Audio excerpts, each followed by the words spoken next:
किसी से भी पूछेंगे हम तो आप क्या आप आज़ाद हैं? वो कहेगा हाँ बिल्कुल। आप किसी के गुलाम होना चाहते हैं कि नहीं? लेकिन कहने मात्र के लिए आज़ाद हैं हम। वैसे हम 24 घंटे दूसरों की गुलामी में रहते हैं। बहुत सारी गंदी आदतें हैं जो आदत के गुलाम हैं, जो हम छोड़ नहीं पाते, चाह कर भी नहीं छोड़ पाते। और दूसरी बात कि हम दो दोस्त होते हैं, लड़का लड़की होते हैं या पति पत्नी होते हैं, वो कहता है मेरा तेरे बगैर दिल नहीं लगता, मैं तेरे बगैर रह नहीं पाऊंगा। अरे भाई, बेल्ट वाले कुत्ते बने हुए हैं। अरे दूसरे के बगैर नहीं रह सकता तो यही तो गुलामी है। जिस चीज़ के पीछे भाग रहे हो वो चीज़ तगड़ी है, ताकतवर है, और जो पीछे भाग रहा है वो कमज़ोर है। क्यों? वो हाथ जोड़ रहा है, मेरे को ये चीज़ दे दे, मैं तेरे बगैर नहीं रह पाऊंगा, मेरे पास रह ले। यानी कि क्या है ये गुलामी तो है, ये कमज़ोरी तो है, पीछे भागना। जो चीज़ खींच रही है वो ताकतवर, जो पीछे भाग रहा वो कमज़ोर। वो गुलाम ही तो है जो रह नहीं सकता किसी बगैर। आज़ादी तो इसका मतलब है दुनिया की कोई चीज़ हमारे पास हो, ना हो, कम हो, ज़्यादा हो, जाए तो जाए। आज़ाद माइंड तो इसका है कि दिमाग पे परेशानी ना हो, टेंशन ना हो, और हम कहते हैं आज़ाद हैं।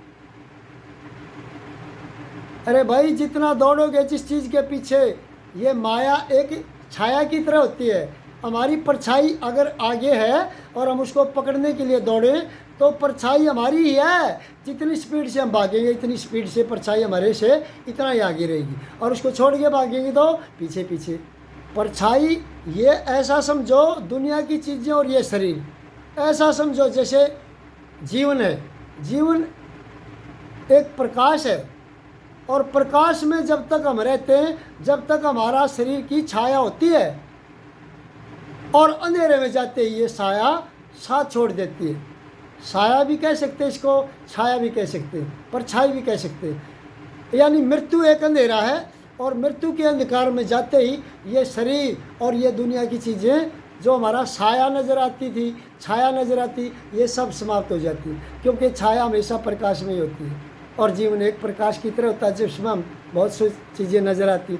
लेकिन क्या होता है, गुलामी क्या होती है? आज़ादी, असली गुलामी होती है कि हम किसी चीज़ के बगैर रह नहीं सकते।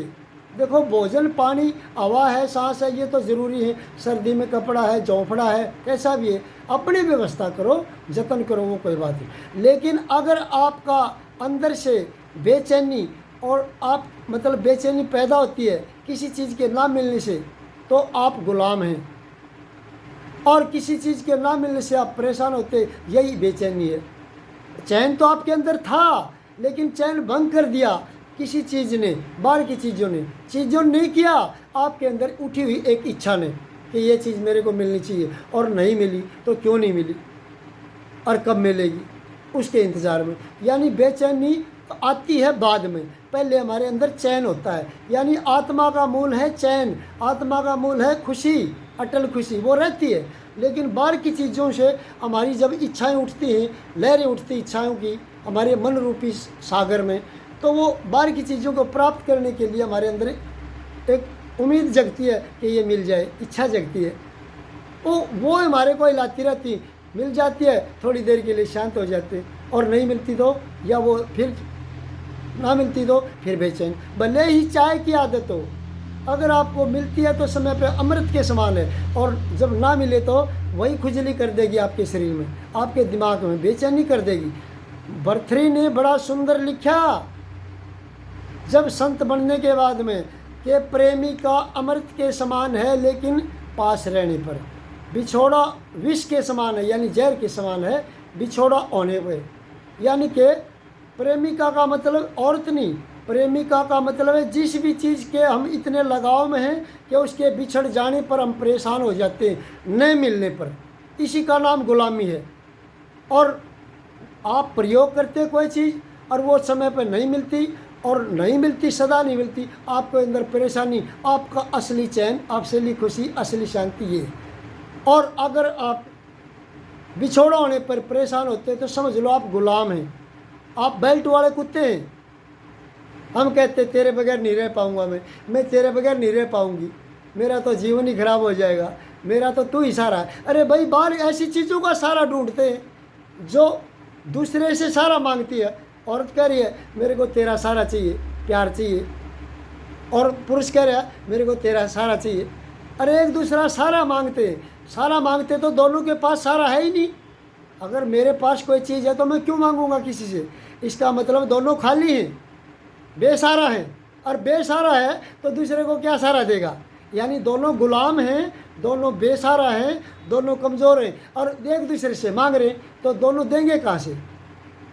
बस यही समस्या समझ नहीं आती और कहते हम आज़ाद हैं। अरे भाई, दूसरा आदमी एक सेकंड में प्लान करता है कि इसके गुस्सा उठाना है, गाली देता है, हमारा अपमान करता है, या कोई चीज़ हमारी छेड़ देता है, तोड़ देता है, और हमारे अंदर गुस्सा पैदा हो जाता है। गुस्सा, चोरी जारी, ठगी, बदमाशी, जीव हत्या और गाली देना और परेशान होना, दुख मानना, बेचैन होना, ये अच्छी बातें नहीं ना, ये गंदी चीज़ें हैं। लेकिन ये चीज़ें हम अपनी मर्जी से कभी नहीं करते। क्यों? अपनी मर्जी से आत्मा वही चीज़ करती है, इंसान वही करता है जिसमें उसकी खुशी होती है, और खुशी से कभी गलत काम करता नहीं। जेल में जाना पसंद करेगा कोई? गुस्सा उठाना? कभी आप अकेले में बैठ के गुस्सा उठा के देखे ना, खाली बिना बात के? नहीं उठा सकते, गारंटी की बात है। कभी आप गाली दे के देखना, अकेले में बैठे हो गाली देंगे, किसको देंगे जब है ही नहीं कोई? असलियत में गाली नहीं दे सकते, आप नकल करेंगे, और नकली क्या होता है? असल होता ही नहीं। असली अंदर से जब आपके अंदर गुस्सा पैदा होगा तो वह किसी के कारण पैदा होगा। कोई हमारे को गुस्सा उठाएगा, और इसका मतलब हमारी जीवन रूपी गाड़ी का हैंडल दूसरों के हाथ में है, और दूसरों के हाथ में चाबी है। जी चाहता है जब हमारे को स्टार्ट कर देते, हमारे का हैंडल मोड़ देते। गुस्सा उठाना चाहते हैं, गुस्सा उठा देते हैं। हमारे को परेशान करना चाहते हैं, हम परेशान हो जाते हैं। हम हमारे को दुखी करना चाहते हैं, हम दुखी हो जाते हैं। यानी क्या, कोई कुछ भी कर सकता है हमारे साथ, जब तक हमारे दिमाग की, हमारे ध्यान की, हमारे सोच विचारों की एक बाढ़ नहीं होगी, मजबूत मतलब बॉर्डर नहीं होगा, सिक्योरिटी अच्छी नहीं होगी, सुरक्षा कवच अच्छा नहीं होगा, सेफ्टी बेल्ट अच्छी नहीं होगी, तो दूसरे लोग हमारे को परेशान करते रहे। जिस प्रकार एक मकान के आसपास चारों तरफ कोई दीवार नहीं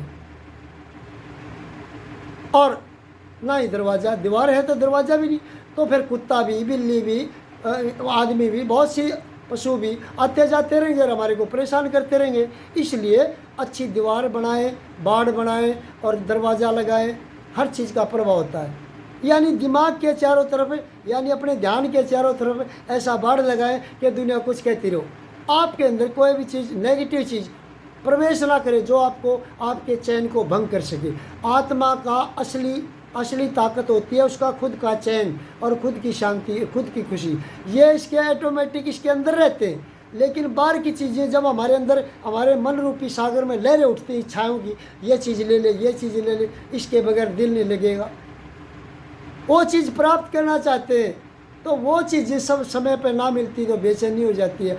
बहुत सारी आदतों के गुलाम हो जाते हैं, ना मिलती तो परेशान हो जाते हैं, मिल जाती है तो खुश हो जाते हैं, लेकिन परमानेंट खुशी नहीं। यानी दूसरी चीज़ों को आप जीवन की ज़रूरत तो समझें, उनमें खुशी या शांति मत ढूंढें, और यानी कि किसी के कहने से परेशान ना होंगे। असली मुक्ति आपकी तब है क्योंकि आप अपनी मर्ज़ी से जेल में नहीं जाते, लोगों की मर्ज़ी से जाते हो। लोग आपको, आपके सामने ऐसी परिस्थिति पैदा कर देते हैं और आप उसके कारण प्रतिक्रिया देते हैं, और वो करने के बाद आप जेल में चले जाते हैं, फांसी पे लटक जाते।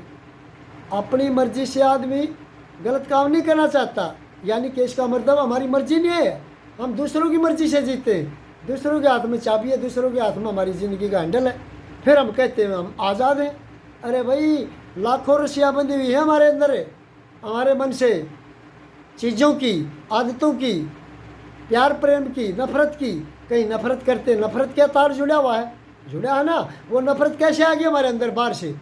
हमारी बाढ़ अच्छी नहीं थी ना, कवर अच्छा नहीं था, इसलिए तो एंट्री कर गई हमारे ध्यान में। हमारी मर्जी के अलावा हमारे ध्यान में बाहर की चीज़ें कुछ नहीं आ सकता। अगर हमारी आज़ादी यही है कि हम अपने भेजे को साफ़ सुथरा रखें और बाहर की धूल मिट्टी को अंदर ना आने दें, दरवाज़ा बंद रखें, इसलिए एक अच्छी तरह बाहर रखें, कोई कुत्ता बिल्ली, यानी वही बात है हमारे ध्यान की, जैसे मकान की होती है। तो मकान को साफ रखना तो ऐसे करना पड़ेगा। और चीज़ों से बचना है, बाहर की वायरसों से, बाहर की नेगेटिव चीज़ों से जो हमारे को उकसाती हैं, जो हमारे अंदर विवाद पैदा करती हैं। अगर बाहर गर्मी होती है, सर्दी होती है, तो हमारे को परेशान करती है। अरे सुरक्षा है, अपना जतन करो, आपको परेशान नहीं करेगी। इसलिए सुरक्षा कवच, सेफ्टी बेल्ट मजबूत बनाएं, उसी से हम सुरक्षित रह सकते हैं। और असली आज़ादी यही है कि दुनिया की चीज़ों के कारण, उठापटक के कारण या किसी के कहने से आप अपनी शांति को, अपने आनंद को, अपनी खुशी को भंग ना करें। आपके अंदर खुशी का तो ऑटोमेटिक खजाना पहले से भरा हुआ है, शांति का भी। उसको भंग करती बाहर की चीज़ें तो हमारे अंदर से हम देखते हैं बाहर इंद्रियों के माध्यम से, और हमारे अंदर इच्छा उठती कि ये चीज़ ले ले, ये ले ले, और वो ना मिलती या जब तक नहीं मिलती हमें परेशान रखती, और जब टूट जाती, खो जाती, फिर परेशान। यानी कि हम दूसरी चीज़ों के डिपेंड हैं,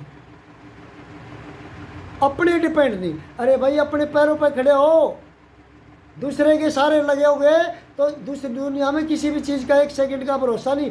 वो कब आपका साथ छोड़ दे, कब टूट जाए, कब अलग हो जाए, कब खो जाए, कब मर जाए।